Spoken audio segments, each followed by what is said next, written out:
All right, well, good morning, South Lake. These events never go smooth unless you have a team of people standing behind you. And I just want to acknowledge some of them. Both Ray's and Lucy have done a great job helping putting this together. But also Claremont Concierge, good friends of mine, Craig and Susie Moore, who really have done a lot for me. And if you like the way the tables are set up and the items, she selected that. She put together the first aid kit. Didn't think of the idea myself, but everyone seems to like it. Also, Mike Crawley, he's been handling my website and today all the AV and technical sides of this presentation. I put a brief presentation together because Ray let me know I have about 7 minutes to go through this, and he has a time clock, so I'm going to do the best I can. I tried to put 3 words together that describe what I'm trying to do at Marholin Medical Institute, and I came up with the following. The dedication is really a form of my commitment to the patients and my perseverance to see their illnesses through. I've had some very complicated cases, and I either diagnose them or fix them. Not everyone's curable, but I don't abandon them and say it's too complicated. It's not something I want to deal with, and I always follow through to the end. Experience. I started my career with an undergraduate degree in psychology. I went to chiropractic school, and I went back to medical school, did a residency in family medicine. Couldn't get enough there, so I did a fellowship in clinical nutrition, and then as recently as 2012, I completed a fellowship in behavioral medicine, and now I feel I've got all the tools I need to really practice full-scope family practice. When you talk about experience, last year in the mail I got a letter from my chiropractic college, and it was congratulating me on 30 years as a chiropractor, and I couldn't believe I've been doing it that long. So I always like to quote Albert Einstein when he says the only source of knowledge is experience, and I have a lot of experience.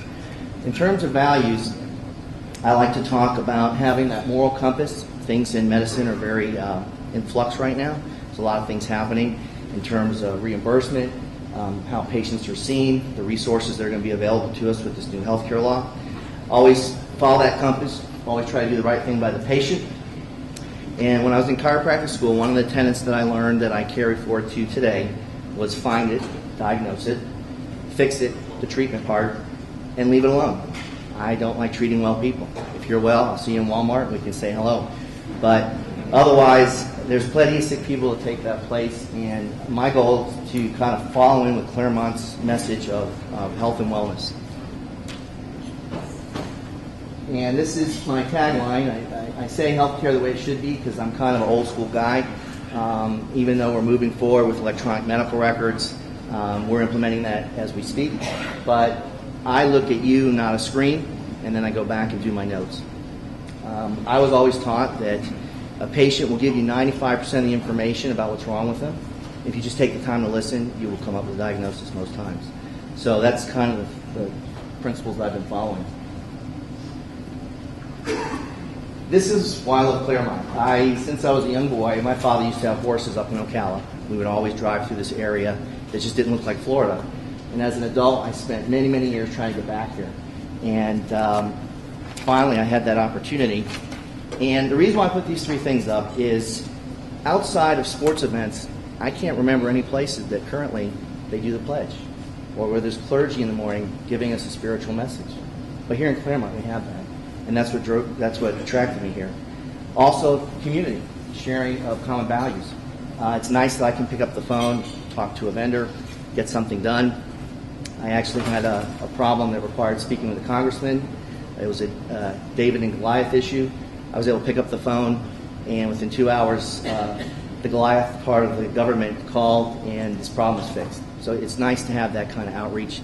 I see it with our law enforcement, our fire department, all the services that we have that make Claremont such a great community.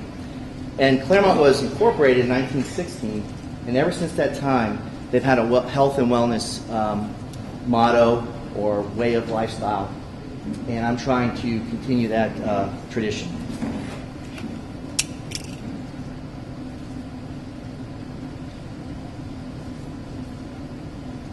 I've had many journeys that finally got me to Claremont, but this picture here is when I started my practice last February out by Magnolia Point.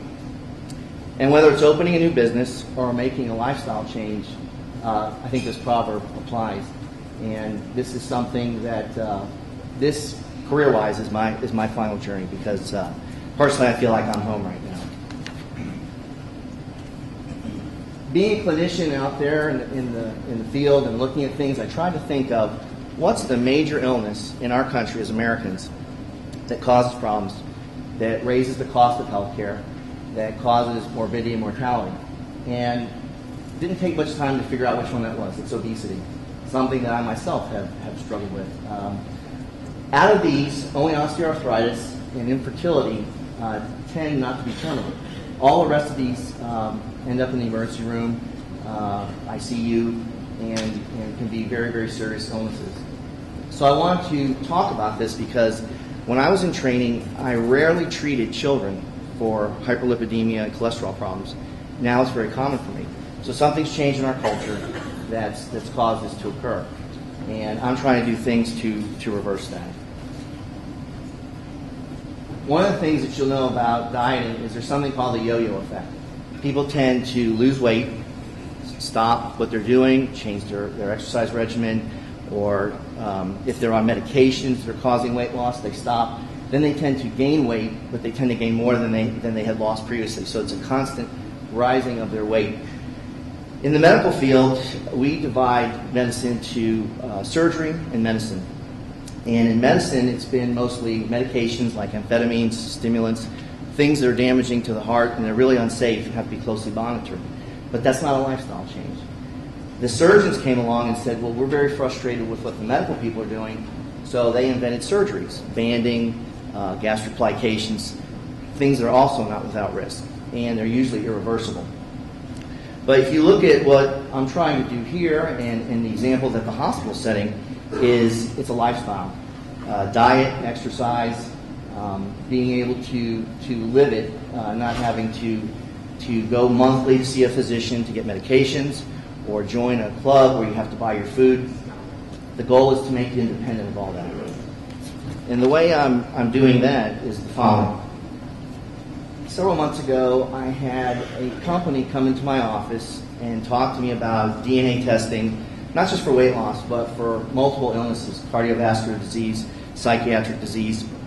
And what you're going to find in the very near future is that the medicines you get are not going to be totally based on what your physician says. You're going to have to get this testing, excuse me, because some people, I could have two people, same age, same race, same gender, and put them on medicines and both have a very different reaction to them. So what's happening now in medicine is they're doing this testing to save money and make a more effective treatment.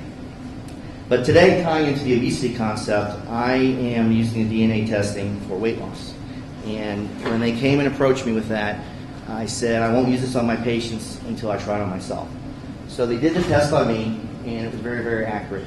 And those of you know me realize I've lost a fair amount of weight, down one shin size, and that I've been working very hard with it. And that's without exercise yet, because I've been very busy. But this testing is based on your genes, and it's very specific. If a couple decided to quit smoking, they would probably do it together. Because if one smoked, the other one didn't, it's going to be very hard. Same thing with diet. If you had a couple, they're going to start eating the same foods, maybe we'll do a Mediterranean diet together. But the problem is, I'll use myself as an example. When I did this testing, I needed to be on a low-fat diet. I always, through my training, thought it was carbs. So I would cut the carbs, and I'd do that yo-yoing myself. But what I found through looking at my genetic profile was that I needed those carbohydrates to burn the fat.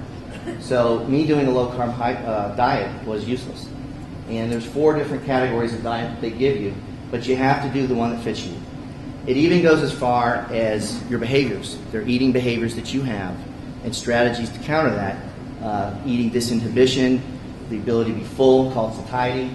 And one of the problems I had was I would look at the meal that was this size, and I was always taught to clean my plate and eat the whole thing. And by learning what my behavioral components were with the genetic testing, I realized that I had to take what I wanted, cut it in half mentally, and eat that. And that's been a very effective strategy for me. My work neighbor is Pamela Helton, a wonderful attorney. She's been doing the recent breakfast. In her advertising, she says, have you ever argued with a woman yet? And I would go to say, in my medical description, you can't argue with your genetics. And it's 99.9% accurate. People fail in dieting because they just don't know what their map shows. And once you have that roadmap, you can be very successful. So that's what we're trying to do with this major illness that afflicts many Americans. I see many people that come from other countries where they don't have the transportation means that we have. Maybe they're in a country where they're riding bikes or walking, eating more basic foods. They come to America, they get fat, they gain weight because they stop exercising and they adhere to the American diet. So that's been a problem, and it's probably going to be the biggest thing you're going to see in the future, that controlling weight and obesity is going to be one of the major things to improve our healthcare system. My mom always taught me, don't do anything without thanking the people that helped you get where you are. You know, I look out into the audience, I see people that are vendors, I see people that are patients, but mostly I see people that are my friends. I know medicine like the back of my hand. I can do it in my sleep because of the training, being up on call. But a lot of you have mentored me. I don't know business, and it's been very challenging. Many of you in the room have helped me with that, and I'm greatly appreciative. But most of all, I have to thank Southlake Hospital, Mr. Moore and his staff. I see some of them are here today. They gave me the opportunity of a lifetime. They assisted me in my first year of practice, and finally get to be where I want to practice, practicing the type of medicine that I've been trained to do, and I'm very grateful for that. It allows me to practice at the highest levels. I worked a lot in urgent cares, and it was volume-based, and I felt like I was putting Band-Aids on people. Now I'm able to be a diagnostician and really practice the way I want. So I want to thank everyone here. I appreciate everything you do. Love Claremont, and I'm here to stay. Thank you.